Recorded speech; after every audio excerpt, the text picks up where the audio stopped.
lot of people say that I was. There was a lot of internet rumor out there that I was actually part of some conspiracy, some hoax, internet hoax, and I was actually staying at a Motel 6. But my next guest is not only here to talk about important cases, two major ones out of the Pacific Northwest that he's been involved in. One of which yesterday we covered with Michael Bowman. But another one that I was involved in, but he can attest to the fact that I was not staying at a Motel 6. He was not my attorney personally, but he was part of a team that very successfully defended us like no other. From Thomas Cohen, my attorney, who was also a Bernie Sanders supporter. It was like an odd couple made in heaven between Tom Cohen and myself, defending our interest, of course, with my case. But Matthew Schindler is an attorney out of Portland, Oregon, who, and I've told this story, and before I put him on the screen, this is going to be my introduction to him, and he'll take it from there. He's going to share with you what his perspective was on this. But I understood that Matthew Schindler, while the Malheur National Wildlife Refuge was taken over, at that time it was the equivalent of a bunch of red-hatted deplorables running around with guns who were racist and white nationalists and doing really bad things. And he was paying attention to the news, and he was being vocal as a concerned citizen on Twitter. And he was not a friend of who those people were taking over a bird farm out in the Pacific Northwest.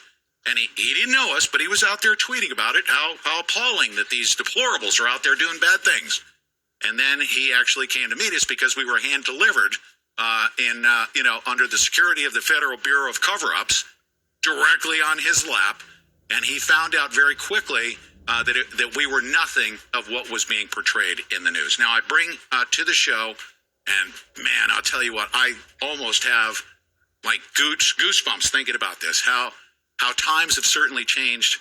Matthew Schindler, criminal defense attorney out of Portland, Oregon. Welcome, sir. Pete Santilli, it is always a pleasure to hear the dulcet tones of your voice. Although, if I can correct you, it wasn't Twitter, because I didn't start using Twitter until the middle of the trial when Ken Medenbach suggested it to me. Oh, really? I was actually emailing federal prosecutors because I had dealt with these men and women for 20 years.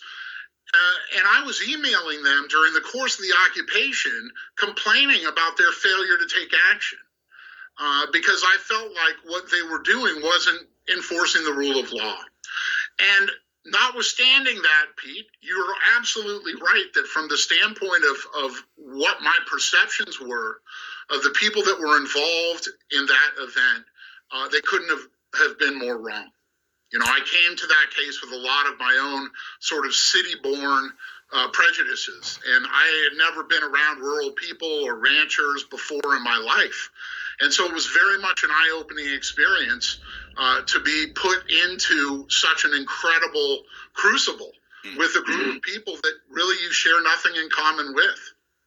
And if you don't mind me asking, if you can just share, what your original opinions were. I mean, what sort of action did you expect? I told the federal prosecutors that why isn't the FBI down there shooting these guys? Oh, you did, and I accept that because that's what I mean, I didn't want to put those words in your mouth, but you did say you need to go get them. Essentially, yeah, right? Because again, if you're not enforcing the law, then people reasonably believe they're not breaking it. Yeah. I mean, when Ken Medenbach was sitting in the refuge 10 days after the occupation began, and the lights were on, and the heat was on, and his Wi-Fi was working, and he was watching Greg Walden stand on the floor of the House of Representatives and talk about your plight and the plight of rural people, do you think Ken Medenbach thought he was committing a crime? Of course not. No. And just like the rest of you, none of you guys were guilty. And the great tragedy is that a number of the defendants were represented by sheep, and they were put in a position where instead of looking at the evidence and saying, hey, you might be guilty of a crime, but it's not the crime you're charged with, a number of people tragically pled guilty. Some of them were held out for a second trial that was a kangaroo court where a federal judge decided their guilt. There was a lot of injustice that still came out of that situation, Pete, and I think that's a sad fact.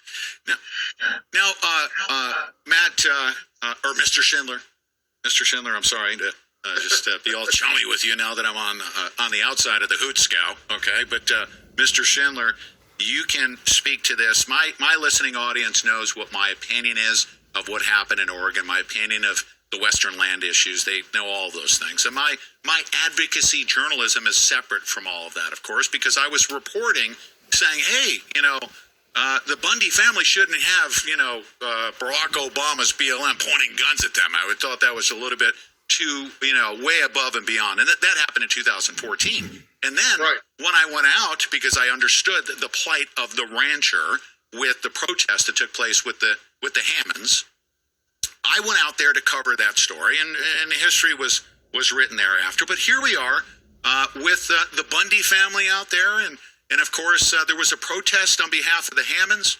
The Hammonds were going to be taken away to jail, and some people got creative and said, let's go 35 miles this way and just take over a bird farm that they pretty much knew, sir, that wasn't even occupied by anybody. It was actually an abandoned the Malheur National Wildlife Refuge. It was closed for the winter.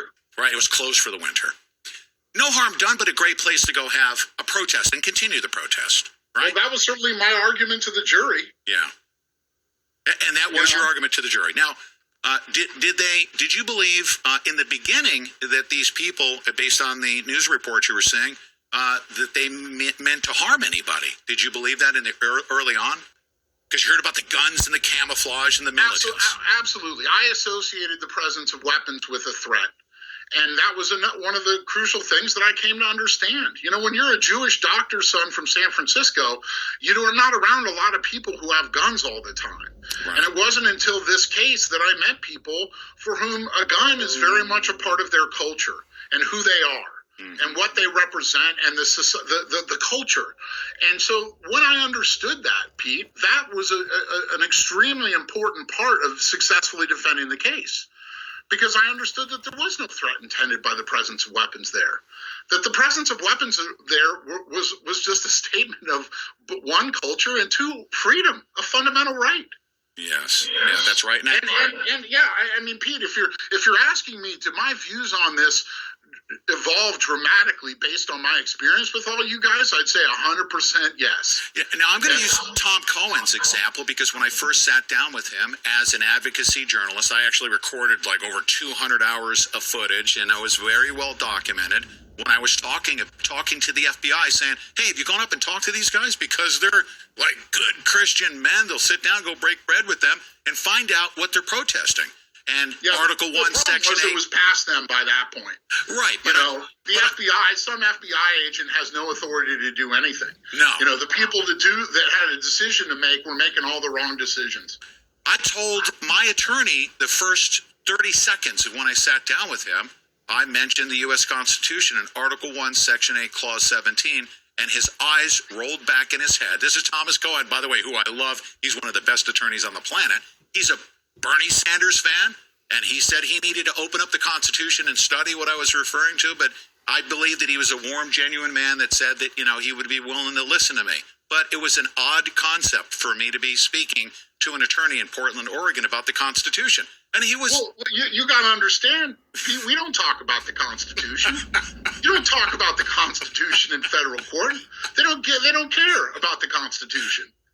It's all been filtered through these federal judges for so many years that there isn't a person who isn't a lawyer who's capable of understanding the Constitution anymore because of what's been done to it.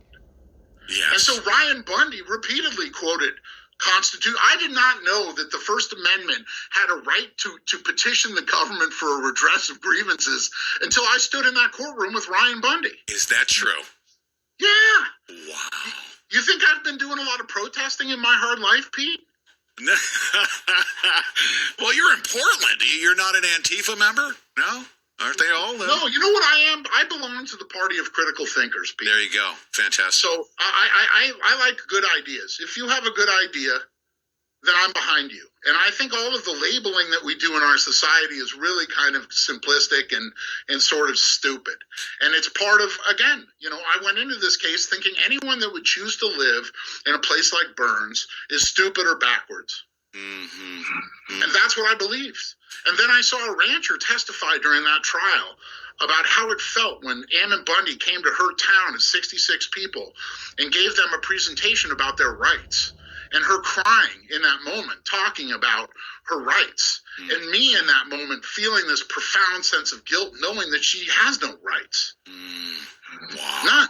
That's a powerful testimony right there. And from, I want you to give your perspective with Ken Medenbach, a very principled man. I don't know exactly what his age is, but I think he's maybe 60 years of age. At what point did you realize that with your client, that yes, he's principled, he's not some radical wingnut, that really when you boiled it down to it for all of the defendants, it was actually pretty simple common sense, like, hey, this is what we believe the law is. We have a right to redress grievance, and we have a right to protest the sheriff. The sheriff has the authority to maybe intervene because of the wrongdoing that was, that came in. By the way, the president of the United States ended up pardoning the Hammonds, but it was a pretty simple concept. At what point did you realize that your client, Ken Medenbach, was pretty simplistically, talking common sense about what he believed his rights were? Well, Pete, that's a tough question, because when I was asked to get involved with this case because I have experience in federal court. There are not that many lawyers experienced enough to do these kinds of cases. So Judge Brown specifically asked me to get involved with Mr. Medenbach, in particular because Mr. Medenbach had been assigned a public defender related to his separate federal criminal case for unlawful camping that was related to another protest that preceded the Malheur takeover. And he was having problems with his public defender. And so the judge told me that and asked me if I'd be willing to work with him. And I told her that I would. And so Ken and I met, and, I'm sure the same kind of skepticism that you expressed, feeling Ken felt towards me. I mean, we met in a jail cell. I'm there for the government. I work for the government. You don't know anything about me. You have no reason to trust me. And so, Ken and I did not, it wasn't a situation where he immediately said, oh, this guy's got my back. And I immediately said, oh, everything Ken Medenbach says makes sense. A lot of what Ken was arguing were very kind of challenging, difficult, contrarian sort of points of view regarding the law that fundamentally called into question the ability of the United States to continue to exist. And so there was an element of tension where trying to get Ken to understand that to expect fairness from a system that you're walking in the door and saying you have no authority over me and you have no right to exist is going to be a challenging thing to do. But what helped me in all of this was focusing on the fundamentals of being a criminal defense lawyer, which are that the government has charged my client with a crime. That crime contains certain elements. And when I look at Ken Medenbach's conduct, or anyone of whose conduct was alleged in the indictment that we were in, it didn't fit the crime. And so from my perspective, my personal views about Ken Medenbach couldn't have mattered less to me. All I wanted to do was make sure that he had an advocate in court who was requiring the government to do what it's supposed to do, which is prove the crime that was charged. And so Ken was guilty of vandalizing stuff. I mean, you saw the surveillance video of him screwing the permanently closed sign onto the BLM district sign. He was guilty of conspiracy to impede the federal government in doing its job. Just like you, he never saw an employee of the Malheur Refuge. Right. And in fact, as an advocacy journalist, I also tried to convey that everybody was very inviting. The charges that were brought down about impeding the BLM were ridiculous to me because I was literally out there talking to the people that they were having barbecues. They were making really good soup. They closed the school. The idiots closed the school. And so what happened? A bunch of mothers took their kids to the refuge. Yes, that's right. The school was out. And so we called those mothers to testify about how threatening it was and how awful it was there on the refuge, Yeah. It was just the government. I mean, unfortunately, Pete, and I'm sure a lot of your audience believes that the government is this malicious intention thing. It's not. They're stupid. And your case was just an act of stupidity. Yeah, and that's all it was. They had responded in a way that was stupid. They had spent countless millions of dollars on a law enforcement response that was grossly disproportionate, totally unnecessary. Yes. And so they needed some way to wipe it away. And really, that was my protest as an advocacy journalist, that I thought that the response by sending 450, armed, HRT team members out there, without even talking to these guys and finding out what they're protesting about, that they were good Christian men, I thought it was kind of ridiculous. I said, somebody's going to die here. I still can't understand why you were ever there. I mean, I just can't. I can't understand why, just because you were wandering around with a GoPro, you became a co-conspirator. Unbelievable. It really is. It's outrageous. Yeah. But you spent one day in jail over that stuff is just absolutely unconscionable. By the way, I just want to set the record, a couple things straight here. I want you to know this because of my experiences through the Portland CJA. First of all, I know what the difference is between the Portland CJA and the CJA down in Nevada. I've seen a very dramatic difference between the two. But I believe, interesting, especially because of the fact that, and I've told my listening audience this, that even Cliven Bundy said that he's not anti-government, that he believes in the true jurisdiction of we the people, especially the 12 people in the box, that they have the ultimate authority, that if you can get information through the people that are trying to stop you from getting that information to the jury, but the jury has the ultimate authority in our federal judiciary. So he believes in the federal judiciary, especially with what happened out of Oregon. No, the anti-government thing was, again, that was one of those simplistic tropes that was trotted out in the context of this situation so that people don't have to think. Yes. What I realized was this was a protest about rural values and about rural America and about a way of life that's disappearing. Yes. Every one of those towns, like Burns, is getting older and poorer and smaller. Mm-hmm. And there's no children there. There's no kids that stay there. There's no education in those places. Mm-hmm. If you want to work, you have to work for the government. And so there's a tragic loss, cultural loss in our society that's going on every day that none of us in the city know about, none of us pay any attention to. And it's tragic. It's terrible. It's awful. And I went after this case and tried to talk to Senator Merkley about it. The only time in my entire career that I have reached out to a politician to say, hey, this is something you guys should pay attention to. And he and his staff were such complete and total morons that I couldn't stand talking to him. I voted for the guy. I could 10 minutes of talking to him. I said, listen, I'm sorry, but obviously this is a waste of my time and your time. And as I'm leaving the office, one of his staff members comes up to me and says, I grew up on a family farm, and I understand what you're saying. And my family lost our farm in the 2008 economic downturn. And I remember saying to him, what, the senator didn't vote for a bailout for your family? And I walked out of that room feeling deeply cynical about the prospects of our political system with the level of corruption inherent in unlimited corporate giving to do anything about anything. A way of life is going to go away, Pete, during your lifetime and my lifetime. The family farmer, the independent rancher, the small miner, the people that historically were part of our rural communities and who made their livings in part off public lands are going to go extinct.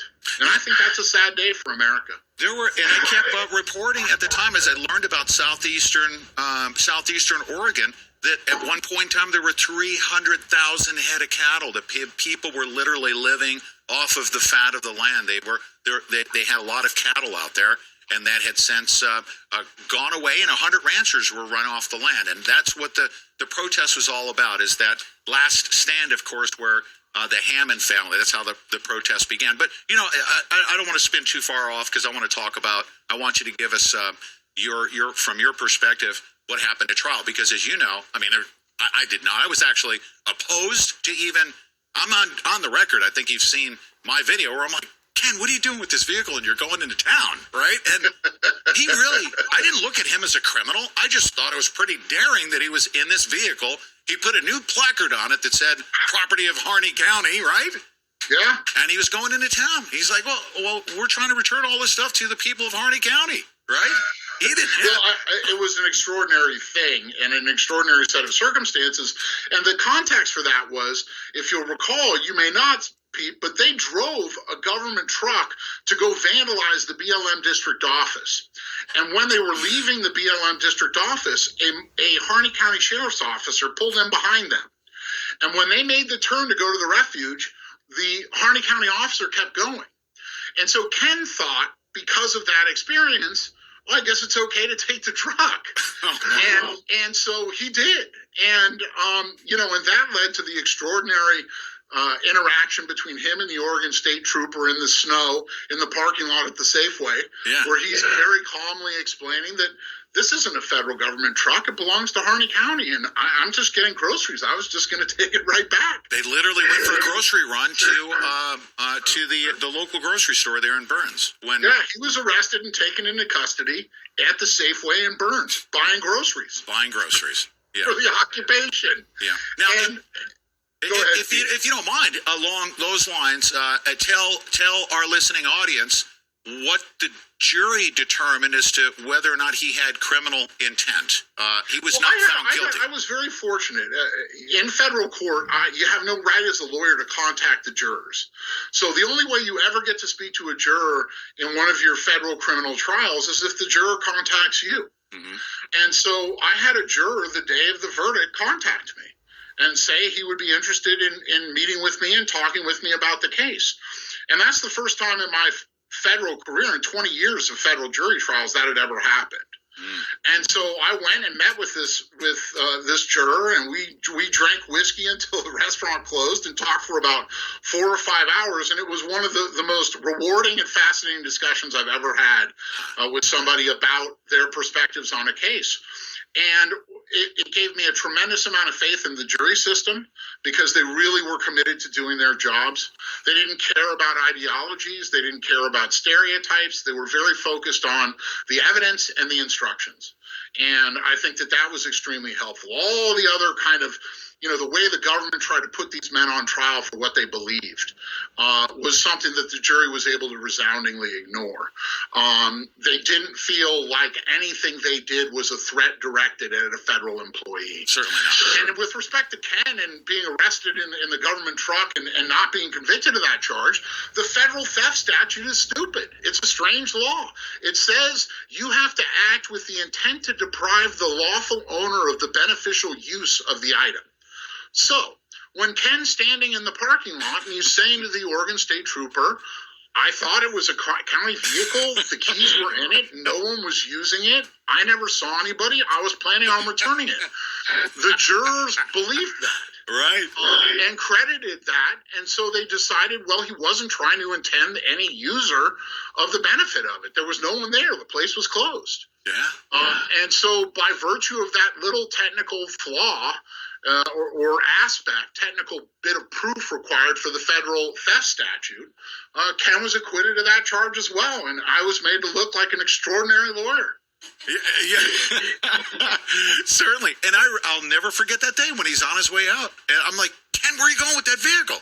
Because I got to go get groceries. We have a lot of people to feed. We ran out of Gatorade, right? And seriously, he had zero criminal intent anyway, because at no point in time did I believe, even in my reporting, I said, at maximum, these people deserve maybe a parking ticket, okay, or a trespassing ticket. And I was saying that the entire month. I'm like, why the military force? People are going to die. You got all these guns out here. This is crazy because you need to sit down and talk to them. They don't even want to impede you. They want to invite you to come over. Why did they charge you, Pete? This is the truth. They actually that's something I've never understood. This is why the case was dismissed. I'm sure Tom Cohen had mentioned we're going to bring a witness forward, that they made up a 302 report saying that I met with the team and conspired to take over the bird farm, and that they had a witness that saw me at a meeting on a certain date when in fact I had an alibi. What's that? It was December 22nd or something like that. And I had a video that I was in Cincinnati, Ohio at the time, and the witness was going to come forward and say that he didn't say anything of the sort that was written up in the 302 report. You know what, Pete? That is really fascinating. I never knew that before today. Yeah, I never heard that before today. That, and also we had enhanced audio from my video recording when we were right before the takeover. I had no idea what was going on. I'm telling Deb not just no, but hell no. What the frig are these guys thinking? Going to taking over this freaking bird farm. We're not going to be any part of that crap. And it was in the background of my video. So, well, and of course, Ken was standing front row in front of Ammon Bundy, going, "Hell yes, we're going down to the bird refuge." I mean, Ken, listen. Right. The other thing is, Ken, that not many people could understand, Pete, the mentality of "I don't care if I go to jail." You know, I believe in this so strongly. I don't care if I go to jail, and I haven't represented too many people like that in my life. But really, two: Ken Menbach and Michael Bowman. And Michael Bowman. Yeah, that's right. You know, those are the only two. Okay, talk about, in summary, talk about what happened in the trial, because miracles can happen in the trial. In the Malheur trial. In the Malheur trial. So we in the Malheur trial, we saw the government displaying some of the worst trial tactics I've ever seen. 7 defendants ran right over a federal judge. We picked a great jury. We just whipped their ass. I mean, that's what it came down to. You guys were not guilty. So, you don't get the trials like that often. And I had told them from March. I was on the case at the end of February. In March, I had told Craig Gabriel, not guilty, man. There's no way you're getting a guilty verdict. Of course, once I saw the evidence, I told Ken, I think you're in deep trouble, you know. And so that played a big part in Ken testifying. And Ken's testimony was extraordinary and completely extraordinary. I'm not a religious man, but something got into Ken Menbach that day. Because there weren't many times that Ken could effectively express himself much beyond a sentence or two. Sure. And then he would lose track of where he was going. Well, enough to piss off Judge Anna Brown, of course. I watched it multiple times. Right? Yeah, you know what would happen, and she'd shout him down, and so I was very reluctant to have him as a witness because he just didn't seem comfortable, and so we made the decision the day before. It was a Friday, and Marcus Mumford and Ammon Bundy said to me, you know, I think it would be helpful to have Ken testify because he's been making these arguments for many, many years, and so I went back and I said to Ken, look, we got a weekend. You know, I think if you don't testify, you're going to regret it the rest of your life. If you get convicted, you're going to regret that you didn't testify. And I said, let's go. You know, he was in an extended stay America with like 4 patriots, bedded down in a room being paid for by Anna Brown. And we sat on a Sunday afternoon and I practiced direct examination with him. And it was the first time in the 7 or 8 months that I had known him that he made any sense at all. And I thought, wow, you know, that wasn't nearly as bad as I thought it was going to be. And then we put him on the witness, and he was authentic, Pete. Yeah. You know, when someone's there and their heart is open and you can see that they're being genuine and authentic, Ken was that. And all of us. I've had lawyers and accountants. Yeah. And, people that should be outstanding witnesses choke in that moment. And Ken was the best witness in the entire trial for the defense. I think you'll agree with me that it had everything to do with the fact that nobody had real criminal intent, that they were truly protesters. And by the way, Matt, can you stay with me over the break? I'm going to take a short break here. Of course, Pete, happy to. Yeah, I want to continue this discussion, but the main thing is that, and of course it's against what even I believe in, especially me being coached.